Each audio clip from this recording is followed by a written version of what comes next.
Welcome po sa aming EcoTalk! So, ngayon po, nandito po ang isang business owner na si Mr. Jason po. So, Mr. Jason, would you like to introduce yourself po? Hello, good day po sa inyo lahat. My name is Jason Elizar and I'm small business owner po. Okay, so Mr. Jason, unang katanungan po natin, ano po yung negosyo niyo? Ang negosyo ko po right now is meron po kaming beverage cart, yung parang food cart pero beverage. Nasa loob po siya ng dalawang mall sa Caloocan. Okay po, so, Lemonade siya actually, lemonade siya. lemonade ba? Mm. So, bakit po ito po yung napili niyo pong negosyo? Kasi itong business nito, nung makita ko actually kinopya ko lang itong business na to. Pero nung makita ko kasi, connected siya sa line of work ko kasi professional bartender ako. At yung ito beverage business to. So lahat ng mga ingredients pati mismo yung lemon na ginagamit lahat yan ginagamit ko araw-araw. Kaya talagang pasok na pasok sa akin itong ganitong klase ng business. So, Mr. Jason, paano at kailan naman po nagsimula yung business niyo po? Well, nagsimula to 2015. Nag-open kami ng 2015. In 2 months time, we were able to branch out. Nakapag-branch out kami sa isa pang mall. So, very very profitable itong business na to. Right now, maganda po ang kanyang kalagayan right now. So, Mr. Jason, may formal po ba kayo na pag-aaral o pagsasanay po ukol dito po sa business management? Actually, wala po talaga akong formal na pag-aaral about business management. No, wala po. Basta ako lang as an employee before, gusto ko kasing magkaroon ng sarili kong negosyo. Dahil I know na pag meron kang sariling negosyo, ito ang pwedeng mag-angat sa'yo sa buhay. Hindi naman kasi tayo pwedeng maging employee for the rest of our lives. Dapat po maintindihan ng mga tao yan. No? Dapat ma-realize natin, lalo na sa inyo, sa edad ninyo, at your early age, dapat ma-realize nyo agad na hindi kayo pwedeng maging employee habang buhay. No? Kailangan talaga, bata pa kayo, naiisip nyo na maging businessman, maging investor someday. And kailangan i-targetin nyo yung early retirement ninyo. Kasi ang problema kasi yung mga empleyado kasi, no, masyado silang nalilibang sa pagiging empleyado at napakabilis umandar ng oras. Ang isang kalaban natin number 1 is oras, and that's the only thing na wala tayong control, yung time. At yan yung time at hindi natin mababalik yan pag nawala. So, ang problema sa mga ibang employee, kapag employed sila, nalilibang sila hanggang sa trabaho ng trabaho. Mabilis ang araw, hindi nila namamalayan, palapit na sila ng retirement age 60. Tsaka pa lang nila ma-realize na kapag nag-retire sila, they will end up with their retirement pay kung meron man. Paano kakasya yon sa buhay nila? Pambili lang ng maintenance nila, hindi nakakasya yon. So, dapat tama-tama yung edad ninyo niya, dapat ma-realize na agad na mag-business kayo. Bata pa lang kayo, mag-business na kayo at targetin nyo yung makapag-retire kayo at least 45 years old, retired na kayo, meron na kayong mga business na may tinatawag na passive income na nagbibigay sa inyo ng income kahit hindi kayo nagtatrabaho. Kahit tulog ka, nagbibigay sa iyo ng income, di ba? For example, meron kang mga apartments na sa early age mo nakapagpundar ka ng mga apartments. So may mga tenants yan.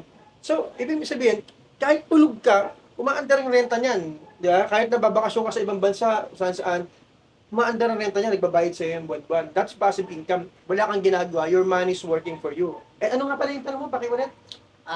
Nakaka-apekto po ba ito sa paghawak ninyo sa inyong business? Ayun, yung tanong mo kanina, kung yung formal study, no? Wala. Yes. No? So, babalik po tayo doon. Wala akong formal study, pero because I wanted na maging entrepreneur, maging businessman, so nag-research ako. Andiyan naman po, open naman po ang social media. Information ngayon, madali na, hindi katulad dati. Open na open ng ngayon. So, it's up to you kung gusto mo matuto. So, nag-research ako sa YouTube, ganyan. Listening from the successful people, successful business owner, no? Pinakinggan ko na sila, sinunod ko lang. Una, syempre, hindi ka na basta makikinig. I-analyze mo muna kung tama o mali. So, in-analyze ko, tama naman, tinry ko. So, awa ng Diyos, nung first venture ko sa business, itong lemonade nga, naging successful naman. No? Hindi naman kasi lahat ng pumapasok sa business, first time naging successful. Dumadaan mo na sa maraming failures. Pero rin sa akin, awa ng Diyos, pasok agad. No? So, kailangan ba yung meron kang Yan, Ah, formal. Formal po na Formal Ah. study. not necessarily, no? Pero ang importante, meron kang self-study. at meron kang eagerness to learn and to do what you want to do in life. Okay po. So, ano naman po yung mga ginagawa niyo pong paraan kapag po tumataas po yung mga presyo ng sangkap po na ginagamit niyo po for your business? Magandang tanong yan. Kasi sa panahon ngayon, hindi natin makokontrol yan. At wala naman talaga tayong control dyan, no? Dahil nga sa inflation, no, global yan. Ang kailangan as a businessman, handa ka dyan sa ganyan, no? Dapat lagi ka may plan A, may plan B. Una, tanong mo sa supplies, di ba? Pag tumaas yung presyo ng bilihin, una pa lang, dapat meron kang, hindi lang isang supplier mo, dapat meron kang at least dalawa, tatlo, minimum of 2 ang supplier mo. So pag wala yung supplier mo, sa number 1, supplier number 2. Kung mataas ang presyo ng supplier number 1, supplier number 2 or supplier number 3. So kung ganun pa rin, pare-pareho sila na talagang mataas talaga, wala kang magagawa. Ngayon, para maging successful yung business mo, para mag-survive yung business mo kahit tumataas yung expenses, dapat meron kang, sa ibang part ka naman ng business mo, magbabawas. Kung kailangan magbawas sa manpower, bawasan yung oras ng staff, doblehin yung day off nila. So, kailangan mo kasi talaga humanap ng ways para ma-lessen yung expenses at tumaas yung revenue, yung profit pala. No? So, yun ang kailangan. So, Sir Jason, sa iyong palagay po, ano po ang katangian ng isang negosyante po ang tinataglay mo po? Na nagdadahilan po na nagiging matatag po yung negosyo niyo? Well, hindi lang naman para sa akin, pero sa lahat ng gustong pumasok sa negosyo, dapat ito yung katangian na kailangan nila. Unang-una, dapat masipag ka at matyaga.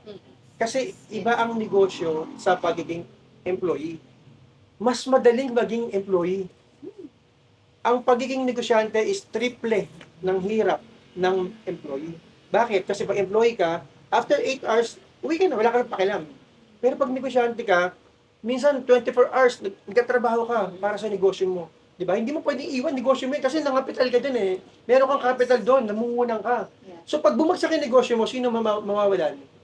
Ikaw, di ba? So, hindi ka tulad sa employment, pag uwi mo, bahala ka sa buhay nyo, tapos ko na 8 hours ko. Pero pag negosyante ka, kailangan, matyaga. Mas mahirap maging negosyante kaya ibang tao ayaw magnegosyo. Takot sila. Napakahirap, napakalaki responsibility at yung chances of failure, no? Napakalaki. Yung tinatawag na risk factor, napakalaki. Kaya importante, pag pipili ka ng negosyo, bago ka pumasok sa negosyo, dapat inaaral mo muna. Una-una, tanongin mo yung sarili mo, ready ba ako para magnegosyo? No? Kaya ko ba to? Pag nasabi mong kaya ko, dapat pag-aralan mo kung ano yung negosyo papasukan. Ano ba yung papasukin ko negosyo? May alam ba ako rito? Pag wala akong alam, dapat aralin mo muna to. No? Hindi pwedeng papasok kasi sa isang negosyo na di mo alam. So, sa mga decision po ninyo sa inyong negosyo po, isinasaalang niyo po ba ang kapakanan po ng mga consumer? Bakit po? Of course, number 1 yan na dapat mo isaalang-alang. Kasi ito yung malaking pagkakamali ng ibang mga negosyante. Yung iba nagninegosyo para kumita. Para kumita sila, profit. Pero mali, dapat pag negosyante ka, ang una mong iniisip, ano ba ang may kukontribute ko dito sa mga tao, sa around my business property? Kung ano kailangan nila, yung service mo muna. Yung profit, to follow na lang yon. Pag nakita nila magandang serbisyo mo, masarap pagkain mo, magaling serbisyo mo, sila mismo ang lalapit sa'yo and they will advertise you through the word of mouth. So, dadami customers mo, yung profit, kusang magpo-flow in yon. So, dapat, ang una nasa isip mo pag nagninegosyo ka, dapat, ano yung maibibigay ko sa community ko? Anong service? Sa mga consumer po. So, thank you for that po. So, based po sa mga nakalap po nating sagot, guys, isa ba siyang responsableng business owner? Yes. Okay, so, gusto lang po namin magpasalamat kay Sir Jason para po sa pagpa-participate po na yun sa ating interview po ngayong araw. Thank you din. At dito na po natatapos ang Ito! Maraming salamat po sa panonood at pakikinig. Thank you, Sir Jason! Thank you, guys! Si Mr. Jason po. Action! Welcome.